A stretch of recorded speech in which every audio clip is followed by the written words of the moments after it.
Good evening. I think your Sorry for the network is delay. also good now, and you can like you can share your video also, sir. I hope. Okay. Why don't we finish off so that there shouldn't be any glitches? Huh? No problem. No problem, sir. Okay. Good evening, everyone. The topic given to me today was specific. It is to discuss about the role of vasoconstrictors in the management of refractory ascites and hepatorenal syndrome. This kind of a last minute invite, and these slides are no conflict of interest, but these slides are borrowed from Cipla. I have reviewed the slides; are good enough, and they are up to date, so we can go ahead with the same thing. Um, So, as you know, these are the complications of a chronic liver disease. As the portal hypertension goes up, we get ascites, and then the ascites kind of gets into an infective complication or a hemodynamic complication. And here we are today to discuss about this hemodynamic complication, which is the hepatorenal syndrome, which is a functional kidney disorder, and also this problem of unresolving ascites, that is refractory ascites. So in a case of cirrhosis, apart from liver insufficiency, there is a problem with the portal hypertension, which leads on to ascites and variceal hemorrhage. And this ascites, it's because of the increased hepatic sinusoidal pressure. It's not post-sinusoidal, pre-sinusoidal here. It's sinusoidal pressure. And the basic, there are multiple pathogenesis which has been put forward earlier. But the basic pathogenesis is there is systemic arteriolar vasodilatation, out of which the splanchnic vasodilatation is included. So this splanchnic vasodilatation will per se give rise to two things. One is increased portal inflow, and second, leakage of fluid from the gap junctions. This vasodilatation will activate sodium and water retention by the kidneys. And this sinusoidal portal hypertension will cause lymphatic leakages. All these things will lead to ascites in a cirrhosis case. So when there is portal hypertension, when the HPPG hepatic venous pressure gradient is less than 10, there is no clinically significant ascites. When it goes to beyond 10 to 12, we get clinically significant ascites. And once the vasodilatation goes on progressing, it leads on to refractory ascites and hepatorenal syndrome, along with other changes which happens in the heart and the kidneys. So this is the role of the vasodilatation. What happens? The systemic arteriolar dilatation will lead to increase in the total capillary bed open for perfusion, resulting in decreased availability of volume for filling the vascular space. So once the peripheries open up, the effective volume in the blood vessels come down. So the heart has to act now. It has to pump up more to increase the cardiac output and to increase the mean arterial pressure to keep the perfusion of brain, kidneys, especially, and liver and intestines also. But as this mechanism sets up, there is intense activation of this endogenous vasoconstrictor mechanism. What they do is to keep perfusing the blood to the vital organs and decrease the perfusion to other organs, especially conserve the water in the form of renal vasoconstriction. This renin-angiotensin gets activated, our sympathetic systems will come to act, and the anti-diuretic hormone comes into effect. Now, this will cause vasoconstriction of the muscles, skin, kidney. Now, when it happens with kidney, there is volume retention in the body.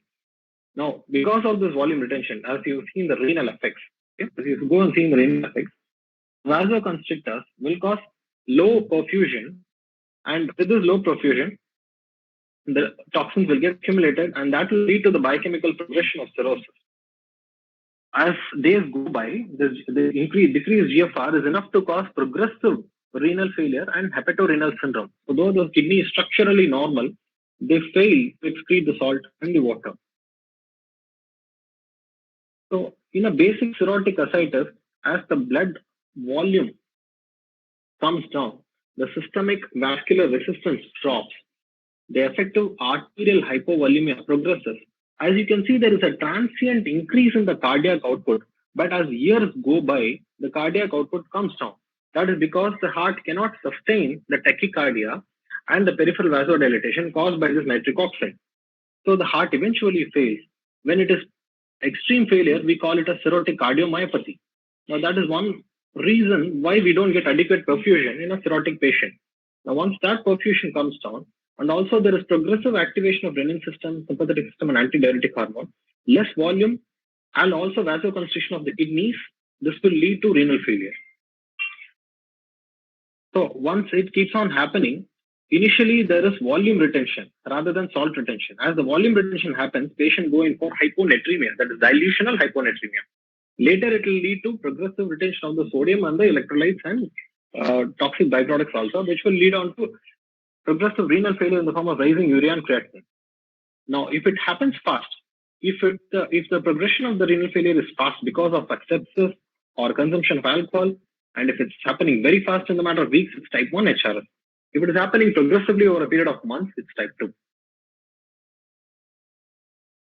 So the same thing, the ADH secretion, the antidiuretic hormone, will cause profound vasodilatation. So the vasodilatation keeps on going on as a circle. Initially, that nitric oxide will come from the liver cirrhotic patient, which will cause vasodilatation. That vasodilatation in turn leads to ADH secretion. That will again cause profound vasodilatation and vasoconstriction of the kidney. It will cause plankton vasodilatation. So hyponatremia as a marker for advanced disease. It's not an early marker. As the patient keeps on progressing in this form of decreased effective circulatory volume and progressive plankton vasodilatation, later on hyponatremia catches up. So that is an independent prognostic marker in a decompensated chronic liver disease patient. Now there are some local mechanisms in the sinusoids which will lead to progressive ascites formation. Now we see that when there is increased sinusoidal hydrostatic pressure, what happens is these sinusoids run out of space of disease. They will cause increased lymphatic congestion. The lymph will leak. The lymph will not be taken to the thoracic duct as it used to be. There is 24-fold rise in the lymphatic pressure. These lymphs will leak into the sinusoids, into the space of the disease. So that itself will lead to further progression and worsening of the portal pressure. Now, when there is increased resistance and both increased portal inflow, that itself will lead to progression of the sinusoidal hypertension. Again, more lymph will form. Now, this lymph production exceeds the capacity of the lymphatics to return into the circulation. Now, this lymph will spill to the peritoneal cavity, forming ascites. This doesn't necessarily mean the ascites is rich in triglycerides, that is more than 110.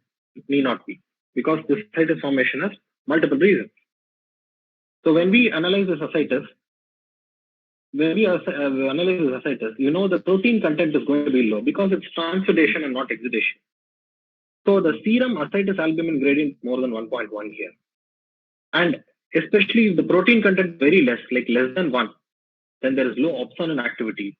And when the protein content is quite low, these ascites is going to have a risk of increased SBP formation. So this ascites happens in 50% of the patients in cirrhosis over a period of 10 years. And if you see the 2-year mortality, it is actually 50%. So once the patient decompensates with ascites, it's our job to list them for transplantation, along with other factors. So these are the reliable factors for predicting a poor prognosis in a patient of cirrhosis who has developed an ascites. Person who have low MAP, low mean arterial pressure, low sodium, progressive increase in creatinine, and low urine sodium. 10% of the cirrhosis with ascites will progress to refractory ascites. Now we know the grading. A grade 1 ascites is detected only by ultrasound. Grade 2 is moderate ascites, which is clinically detected by shifting dullness. Grade 3 is massive tense ascites detected by fluid drill. Apart from the grading, if we are going to look into the types of ascites, a non-infected ascites without renal failure or hyponatremia is called an uncomplicated ascites. A patient is known to have a recurrent or recidivant ascites. You see that recurrent ascites, the other name is called recidivant ascites. What does that mean? Failure to mobilize the fluid in the form of tense ascites, and we have to do large volume paracentesis at least 3 times in a span of 12 months, despite giving diuretic and salt restriction therapy. Now, when a patient has recidivant ascites, we know that they are more prone for developing refractory ascites. Now, definition of refractory ascites is failure to mobilize or recurrence of the ascites after large volume paracentesis within 4 weeks of doing a paracentesis. That is called a refractory ascites. Now, they can be 2 types. The most common type will be a diuretic intractable one, 80%. A diuretic resistant type is only 20%. What is diuretic resistant type? In spite of giving a maximum diuretic of 400 mg of spironolactone and 160 mg of furosemide, there is failure to mobilize the ascites fluid. The failure to mobilize is calculated by failure to use more than 1.5 kg of body weight per week. Now, diuretic intractable is more common. 80% of our clinical thing is diuretic intractable. In this case, there is failure to mobilize the ascitic fluid because there is failure to increase the dose of the diuretics. Maximum in our patients, we give 100 milligrams of aldactone, prolactone, and 40 mg of furosemide. We will probably have, in my career, I have gone up to 200 mg of spironolactone and 80 mg of furosemide. I've never given 400 mg of spironolactone, invariably because there will be hyponatremia, cramps, hypokalemia or hyperkalemia because of aldactone, and renal failure because of diuretics, third stage fluid loss, so diuretic induced AKA, because of which we can never achieve full dose of diuretics in our Indian patients. So in our patients, mostly it is diuretic intractable ascites. Because of the diuretic induced complications, we cannot give full dose of diuretics. So because of which the ascites fails to mobilize the diuretic intractable. A management of ascites, if it is an uncomplicated ascites, the management goal is to make the patient comfortable and to see whether the patient has developed an SBP. Any patient who walks into our OP who is decompensated, we have to put in a needle and find out the neutrophil count to diagnose an SBP. Clinically, they can have some dullness, grade 0 encephalopathy, covert encephalopathy, increase in the stool pattern, increased stool frequency, frequent urination. And when you put up a hand, rarely you can get rebound tenderness also. But generally, we have to put in a needle to diagnose SBP. And when the ascites progresses to grade 2, it is a job to arrest the progression of the ascites from grade 2 to grade 3. That will be the goal of management. When managing, we have to make sure that the sodium balance does not fall, the patient does not go into diuretic-induced renal failure, and we should prevent an SBP. Now, do we restrict volume and do we restrict sodium? We do not restrict the volume right away unless otherwise there is hyponatremia in a cirrhosis patient, because the volume requirement in a cirrhosis patient is 50 ml per kg body weight. Whereas sodium, we are supposed to restrict. Why? Because the more sodium we give, the more the activation of renin-angiotensin-aldosterone system, the more the retention of water. So sodium restriction is 4 to 5 grams in a ascites patient, in a cirrhosis patient with ascites in our Indian scenario. And when should we start diuretics? When the patient is moderate ascites, that is grade 2 ascites, we start them on aldactone.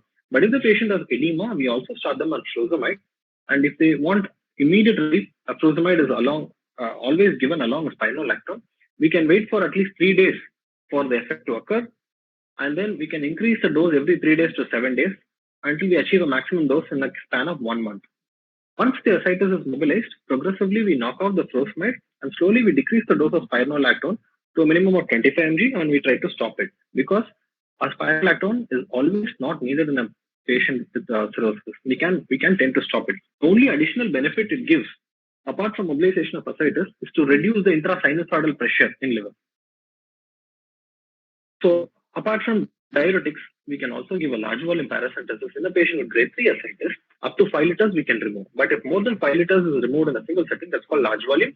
And we are supposed to supplement these patients with IV albumin. For every liter of ascitic fluid mobilized, we are supposed to give 7 grams of albumin. In an Indian setting, in an Indian patient who is somewhat having sarcopenia, we generally tend to give albumin when we are trying to remove more than 3.5 liters. So why do we give albumin? To prevent something called post-paracentesis circulatory disturbance. When we remove more amount of ascitic fluid, what happens is there is more amount of lactic vasodilatation, more amount of renin production, progressive hyponatremia, increased norepinephrine activity, and the patient can go into tachycardia and hypotension. This will further lead on to worsening of either hepatic encephalopathy or renal failure. So always when we are removing so much fluid, to prevent the complications of hypotension, tachycardia, HC worsening and renal failure worsening, we always supplement them with albumin. Albumin can be either given before starting the tapping, or while the tapping is progressing, we can give albumin at 25 ml per hour, 20% of salt-free human albumin.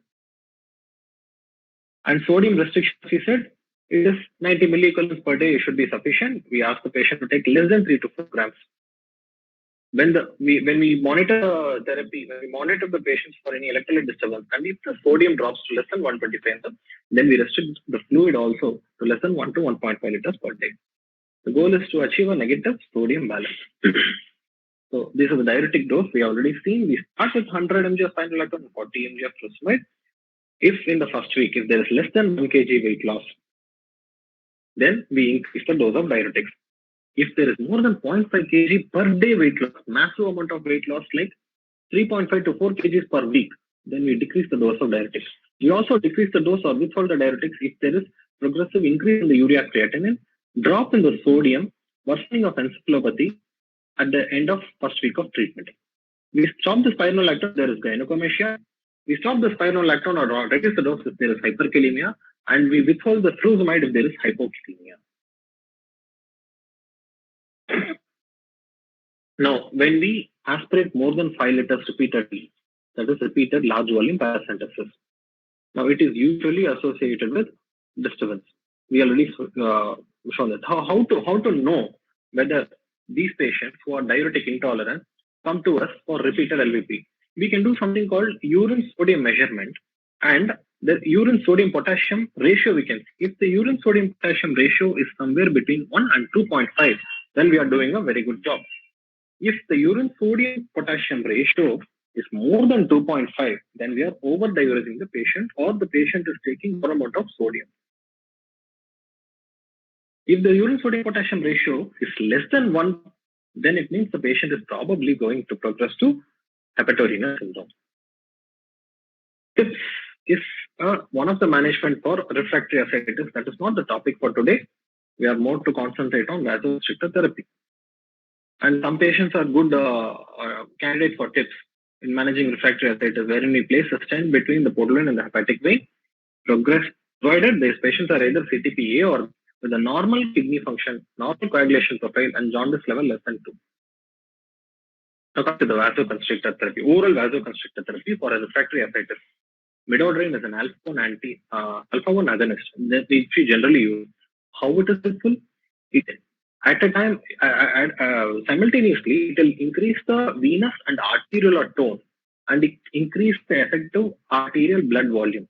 So the vasoconstriction applies to both vein and artery. Now, because of this effective increase in arterial blood volume, it increases the renal perfusion and GFR, and the creatinine comes down. This has been recommended, still not recommended as a routine part of management of hepatorenal syndrome. In refractory ascites is used. We'll see the dose later. Clonidine is again an alpha-2 agonist. It stands similar to midodrine, but we don't use it generally to control acidity because this has the propensity to cause hypotension. What about Vactins? Vasopressin receptor antagonists. They block the arginine vasopressin receptor in the kidneys. So thereby they conserve the sodium. So the patient with refractory ascites, diuretic intractable, who has hyponatremia, when they are coming to us, I usually start them on 12-15 mg half tablet. And as I follow them after 15 days, we try to reduce the tablet to alternate days. But what is the problem? At a time, we cannot use this 12-valtone for more than 30 days continuously, because per se it can lead to acute kidney injury. Alpha pump is available for refractory ascites, wherein a catheter is kept between the bladder and the peritoneal cavity, and a pump pumps the fluid from the peritoneal cavity in the urinary bladder. But this is not available as such in our setup, at least in Chennai. One thing is the first. The second thing is the propensity to cause infection, and mostly because we try to do transplantation or TIPS in patients with refractory ascites. So liver transplantation is the ultimate management for this refractory ascites. It cures the etiology and it takes away the ascites. Other ascites-related complications are this diuretic-related hyponatremia, hepatic hydrocephalus, LVP, not for today's topic.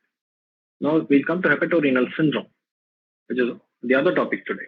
So what is hepatorenal syndrome? There should be presence of cirrhosis with ascites, and there should be a detected renal failure in the form of measurement of serum creatinine more than 1.5 milligrams per deciliter.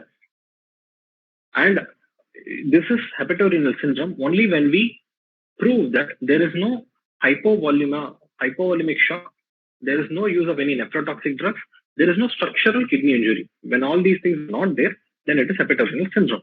And also there should not have been any diuretic. And after withdrawing the diuretic and by giving an albumin, if we detect a high creatinine in a cirrhosis patient, we will stop diuretics, give albumin, recheck the creatinine after 48 hours. It should be normal. It should drop less than 1.5. At least more than 20% drop from the baseline should have happened. If none of these things are happening, then it is hepatorenal. So what we already saw the mechanism why it is happening. It is a functional renal failure. We already discussed why, because there is mesenteric arterial vasodilatation and there is impaired cardiac response to the vasodilatation and progressive renal vasoconstriction. These are the reasons. We know that the renin, the sympathetic system, ADH all come into action. The renal sodium balance is lost, perfusion is lost. This will transit from a diuretic responsive ascites to refractory ascites to hepatorenal syndrome. So this slide is interesting. You can see there is potential, there is progressive sinusoidal pressure. There is leakage of fluid from the sinusoids into the space of disease. Now this will activate the nitric oxide. This nitric oxide will cause splanchnic vasodilatation, which in turn will decrease the effective circulatory volume because there is less blood in the vascular system. That will activate vasopressin, renin system, sympathetic system, baroreceptor activation of the heart, everything. Though there is very atrial natriuretic peptide being secreted, the kidney's response will be to retain the sodium, decrease the capacity to excrete the salutary water. And this will cause progressive hyponatremia because the volume of water retained is more. Progressively, GFR goes down. Now, what is expected is a renal vasodilatation. Instead, there is progressive decrease in the renal vasodilatation and progressive increase in the renal vasoconstriction because of the cardiac dysfunction and renin system. Now, as we already spoke, there are two types of HRS for basic understanding, but actually there are four types. In type 1, there is rapid progression in less than 2 weeks' time. In type 2, there is slow progression. It will become a diuretic resistant ascites, which is the trigger. In type 1, the trigger is usually a sepsis. Here, the doubling of creatinine is more, and if left untreated, the mortality is high in 2 weeks. Whereas in HRS2, we have better treatment modalities in the form of oral vasoconstrictor therapy, TIPS, and liver transplantation. In type 1, we usually see a stormy course with progressive worsening of a basic liver function. So the management of hepatorenal syndrome, again, the dictum is liver transplantation. But what about subjects other than liver transplantation? How to manage them with vasoconstrictor therapy and general measures? In general measures, type 1, you hospitalize. Type 2, outpatient basis treatment. The diuretics have to be stopped when the patient with cirrhosis comes to us with AKI. And if more than 5 liters of ascites fluid is to be removed, plasma expanders like albumin is to be given. The 4 major therapeutic interventions for HRS is pharmacotherapy like oral vasoconstrictor, TIPS, renal replacement therapy like dialysis and liver transplantation. When it comes to renal replacement therapy, which can be a hemodialysis, continuous, transplant, CVVT, CRRT, we do not know which kind of renal replacement therapy is the best in a cirrhosis patient. All we know is that the nephrologist will have a very difficult time doing a dialysis in a HRS patient because the BP is always low. The BP is borderline like 160. Initiating them on dialysis will further lead on to worsening of the systemic circulatory condition. So they always invariably start the patient on noradrenaline before taking up for dialysis. So generally we can give renal vasodilators or systemic vasoconstrictors. Now the systemic vasoconstrictors can be injectable norepinephrine or terlipressin or oral midodrine. The vasodilator use has been abandoned because they are not effective.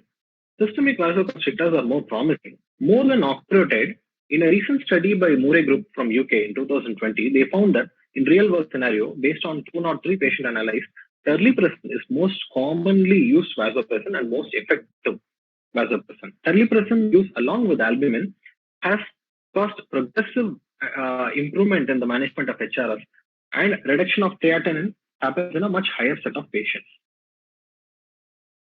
Systemic vasoconstrictors, among them, oral midodrine monotherapy is shown to improve the renal functions, but it is still not included in the guidelines. Midodrine is effective.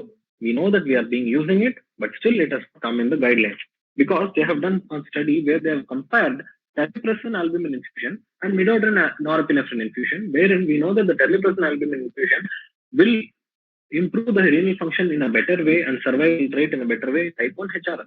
It is unclear in type 2. So whom we should use in type 2 when the patient goes in for hypotension, when they are more prone to hyponatremia and the patient has got high creatinine, we cannot use any diuretics, not even tolvaptan. In that case, we are supposed to use midodrine. We start with 5 mg and then go up or down based on the response. Combination therapy like vasoconstrictor therapy and TIPS can be done, but they are not perfect way to improve the renal function because the basic neurohumoral mechanism is still damaged in HRS.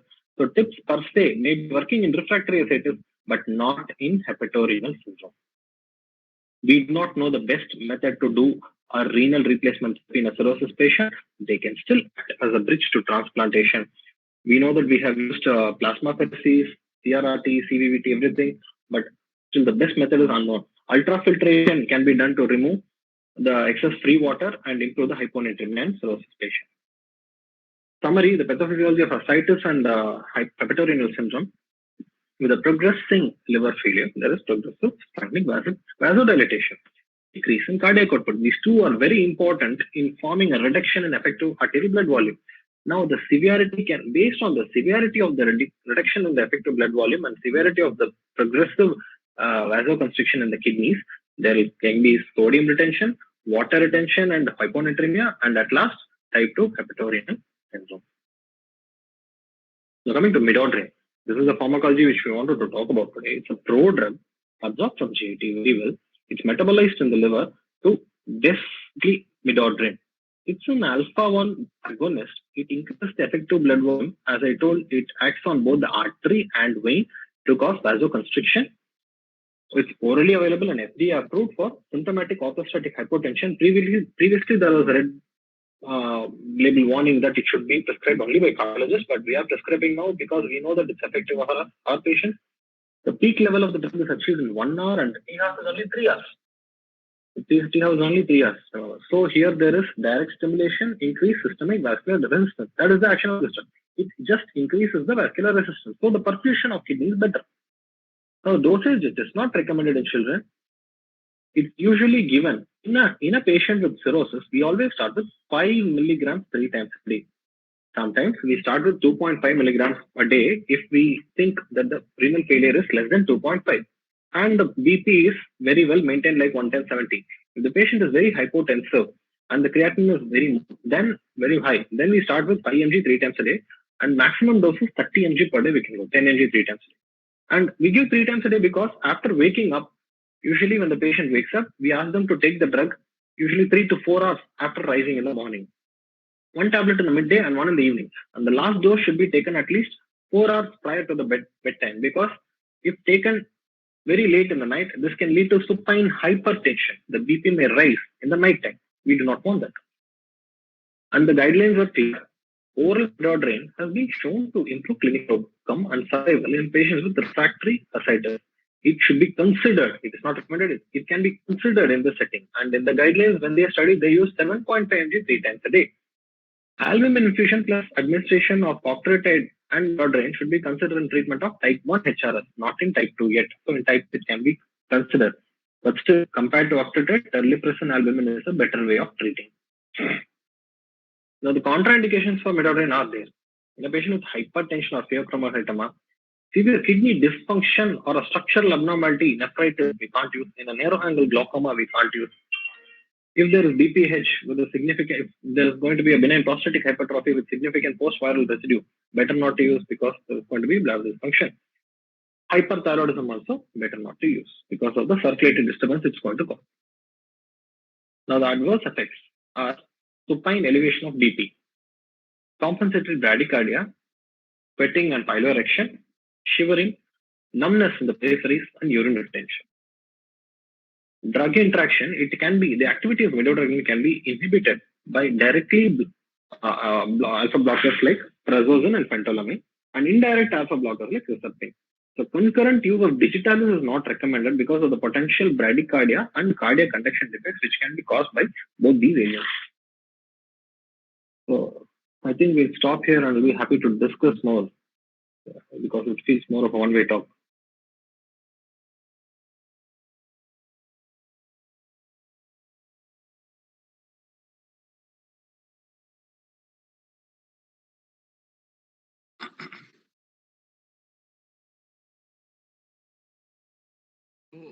So there is one question from the audience. So basically, Dr. Srividya is there, and she is asking that what is the maximum daily dose which can be used, and what are the contraindications? I generally use it with 2.5 mg 3 times a day. Maximum dose is 30 mg per day. So I use 7.5 mg per day to begin with, and I wait for 3 to 7 days for the effect to show. What are the effects? We wait for the increase in BP, drop in the creatinine, reduction of creatinine more than 20% from the baseline. If it's happening, I do not increase the dose. Otherwise, I increase the dose to 5 mg 3 times a day. The maximum I have used is 5 mg 3 times a day, and all the patients are supposed to be doing well. I've never used 30 mg per day, but 30 mg is maximum per day, because invariably nocturnal hypertension can happen and bradycardia can happen. That's maximum dose. And complications, as we spoke, are hypertension, thyroid disturbance, bladder outlet obstruction, narrow angle glaucoma. Right, sir. I think the second question is during paracentesis, when albumin should be spread, before, during, or after. Yeah, as I was telling, I usually give the albumin because that will increase. The albumin is a colloidal solution, is going to stay in the vascular compartment. We can start ascites after we infuse the albumin. But generally, when the patient comes to us on outpatient basis and a daycare basis, we tend to start them simultaneously. We start the albumin at 25 ml per hour, and we also start the therapeutic paracentesis at a low rate. We do not want to take the acid fluid very fast. So it can be during the paracentesis, it's better. Before is even better. Note on supine hypertension, according to Dr. B.S. Dhanupa. Yeah. Generally, I don't get a chance to test it unless otherwise the patient is in the hospital. Once we start the patient on midodrine, if the patient is hospitalized, we can test. Whereas on OP basis patient, we generally don't get to test because it usually happens after some time, usually in the night time, nocturnal. Was that the question, or some other question of their note on supine hypertension? So these are 3 questions right now from the audience, and now I would like, if any other question they can write in the chat box, or they can unmute also. So if any doctor wants to ask, they can unmute themselves. They can directly ask to Dr. Vishnu Abhishek. He's available right now.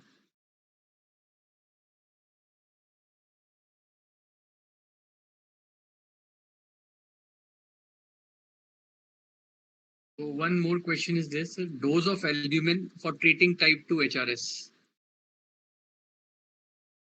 Type 2 HRS is slow. Type 2 HRS is slow. Generally, albumin is not the treatment of choice, but the dose is usually not high. What we tend to give is just 20 grams at one session during a large volume paracentesis. And when we detect the renal failure, we do not know whether the patient has come as type 2 or type 1. In type 2, usually the patient will be very fine. They are not like very stormy course, and they don't tend to be sick. So in that case, there is no specific dose. It's usually midodrine which we start. So it's not the albumin which we do. But in case if you want to, most of these patients will have a refractory ascites. In that case, every 2 weeks you ask them to come for large volume paracentesis with albumin, not otherwise. And the Western dose of saying 1.5 gram per kg body weight, that dose may not be applicable in our Indian scenario. We cannot give that much of albumin because of the side effects of albumin per se. If you give more albumin, either pulmonary edema or worsening of portal hypertension can happen, and also it's expensive, not possible. So there is no particular dose in type 2 HRS. Maybe you have to use it in a clinically relevant situation. Like during paracentesis, we can give one. Having said that, I've seen some doctors giving 4 or 5 bottles of albumin continuously in a day. Yes, that also has happened based on the Western setup. Yeah, but I don't think we have, most of the doctors here, we don't use that kind of albumin treatment. We don't give that 1 gram per kg body weight albumin. Yeah. Right, sir. So, sir, there was one question from my end. Basically, there was one paper which I was going through where they have studied midodrine and rifaximin. So do you believe in this combination of midodrine giving with rifaximin improves the outcome of the patient, especially refractory ascites? Whether it improves or not, most of our prescriptions will include that stuff. Most of the prescription wherein the patient has a AKI, had a diuretic intractable refractory ascites, these 2 drugs are there. So unless otherwise we do a study in Indian patients, we do not know. But it is still a standard of treatment. Right, in both these drugs, most of our patients are having in the prescription. It is not something against principle or something which goes against our standard standard of care. It is a part of standard of care. We can give it. Right. Right. Right. So I hope if anybody, doctor, wants to unmute, or if any other question is there, so we are there.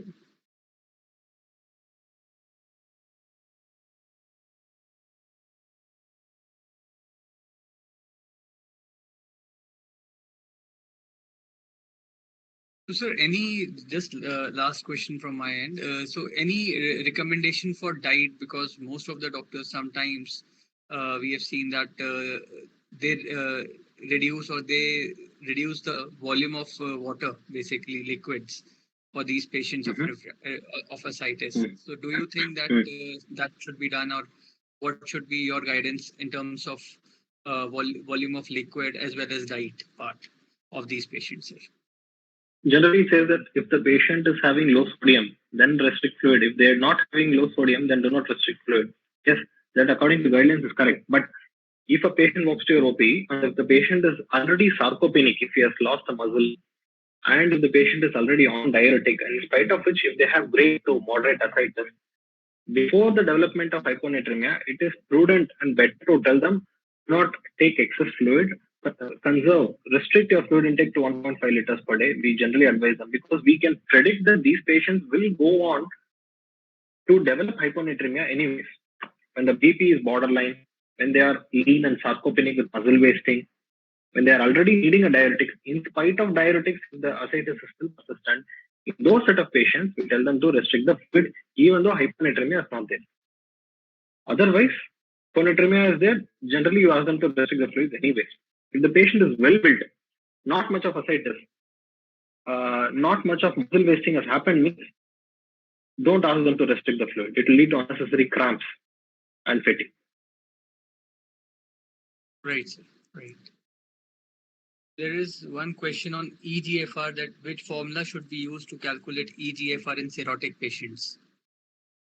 Cockcroft-Gault formula is quite good enough. MDRD formula is quite good enough, but all the studies are using MDRD formula. All the studies, most of the studies, Western studies use MDRD formula. So I think probably we use that to calculate the EGFR. Right, sir. So, sir, basically these cirrhotic patients are also having dilutional hyponatremia, as we are discussing. So, do you think that there is a role of midodrine in dilutional hyponatremia, or it also helps in managing this hemodynamics of dilutional hyponatremia while managing refractory ascites? It does. Basically, the role is to increase the renal perfusion. So once you increase the renal perfusion, the free water excretion is more.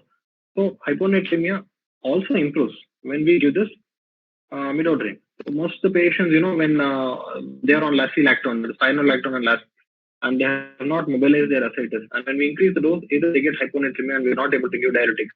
In that case, I give tolvaptan on alternate days on a modified dose regimen. But beyond certain limit, I can't give the tolvaptan in those cases. If the BP is on a borderline, BP is low, then I tend to use the midodrine more because it does help. It does help. Right. I hope so. We have addressed most of the queries.